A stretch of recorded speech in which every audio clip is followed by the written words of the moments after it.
সবাইকে শুভেচ্ছা ও ভালোবাসা জানিয়ে আমি আফতাব হালদার আজ শুরু করছি দেশের খবর। আজ আপনাদের বলবো মুম্বাইয়ে বদলাপুরে 2-4 বছরের শিশুকে যৌন নিগ্রহের খবর।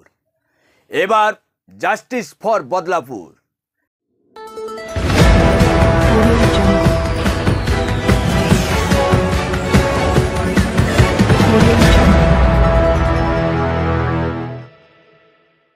আজ আপনাদের বলবো মুম্বাইয়ে বদলাপুরে 2-4 বছরের শিশুকে যৌন নিগ্রহের খবর।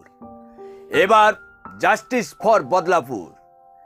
স্কুলের মধ্যে 4 বছরের 2 শিশু কন্যাকে যৌন নিগ্রহ করেছে। যে অভিযুক্ত সে ওই স্কুলের সাফাই কর্মী। ওই রকম গুরুতর অভিযোগ ওঠার সত্ত্বেও তৎপরতা দেখা যায়নি মুম্বাই পুলিশ প্রশাসনের। 3 দিন পর দায় হয় এফআইআর। তাও আবার ওই 2 শিশু কন্যার বাবা মাকে 11 ঘন্টা বসিয়ে রাখার পর। এর জেরে প্রতিবাদ আন্দোলন আজরে পড়ে মহারাষ্ট্রের থানের সর্বত্র। ওখানে দফায় দফায় সংঘর্ষের ফলে তোলপাড় গোটা এলাকা। স্কুল ভাঙচুর থেকে শুরু করে রেল লাইনে নেমে অবরোধ উত্তাল হয়ে উঠল সারা মুম্বাই শহর। গত 1 সপ্তাহ ধরে আরজিকর হাসপাতালে তরুণী চিকিৎসককে ধর্ষণ ও নৃশংসভাবে খুনের ঘটনায় উত্তপ্ত সারা দেশ। নারীর সুরক্ষার দাবিতে সর্বত্র প্রতিবাদের মুখর সারা দেশের মানুষ। এর মধ্যেই সামনে এলো ডাবল ইঞ্জিন সরকারে মহারাষ্ট্রের এই ঘটনা।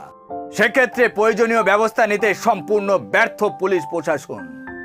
মূল ঘটনা প্রায় 1 সপ্তাহের মাথায় সাধারণ মানুষের আন্দোলন রাস্তায় আজরে পড়তেই তরঙ্গ নড়েছে বিজেপির জোট সরকারে। মুখ্যমন্ত্রী একনাথ শিন্দে তড়িঘড়ি জানিয়ে দেন তিনি নিজে থানে পুলিশ কমিশনারের সঙ্গে কথা বলেছেন।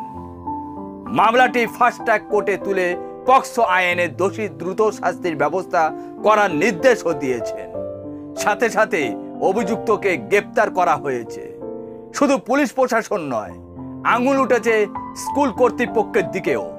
কারণ ঘটনার দিন স্কুল চত্বরে সিসি ক্যামেরা কাজ করছিল না। সিসি ক্যামেরা খারাপ থাকায় সিসি ক্যামেরা বন্ধ ছিল। তাই দুতরফের গাফিলতির অভিযোগ তুলে রাগে ফুঁসছিলেন পড়ুয়াদের অভিভাবকরা।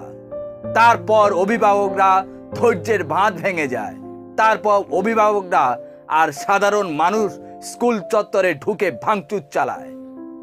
এখন প্রশ্ন হচ্ছে, আমাদের দেশে সেরকম কোনো কড়া আইন নেই এই জঘন্য অপরাধীদের উপযুক্ত শাস্তি দেওয়ার মতো। এখন ভারতবর্ষে যা পরিস্থিতি, প্রতি 18 মিনিটে 1 জন করে ধর্ষণ হচ্ছে। অবিলম্বে এনডিএ সরকারের উচিত সংসদে বিল এনে কড়া আইন তৈরি করা, যাতে করে এই জঘন্য অপরাধীদের এমন শাস্তি হওয়া উচিত যাতে করে ভবিষ্যতে কেউ যেন এই কাজ করতে সাহস না পায়। কিন্তু মোদির এনডিএ সরকার এই অপরাধীদের বিরুদ্ধে কড়া আইন আনতে পারবেন তো? এখানে তো প্রশ্নচিহ্ন উঠছে। কারণ বিজেপির এমপি নেতা মন্ত্রীরা তো এই সব কাজে যুক্ত। তা সবার সামনে অভিযোগ উঠে আসে। উত্তরপ্রদেশে ডাবল ইঞ্জিনের সরকার, সেখানেও এই রকম জঘন্য ঘটনা আমরা দেখতে পাই। আবার গুজরাটে এই রকম জঘন্য অপরাধীদের জেল থেকে জামিনও দেওয়া হয়। মণিপুরের ডবল ইঞ্জিনের সরকারে শতাধিক মহিলা নগ্ন করে ওপেন রাস্তায় প্যারেড করানো হয়। এটাও আমরা দেখেছি। সত্যি মোদির এনডিএ সরকার কড়া আইন আনতে পারবেন, নাকি অন্য গল্প শুনিয়ে এই কড়া আইন থেকে দূরে থাকবেন? তা আমি জানি না। আপনাদের কারো জানা থাকলে কমেন্ট করে জানান। আজ এখানে শেষ করছি। সবাই ভালো থাকবেন, সুস্থ থাকবেন। Tata, bye bye.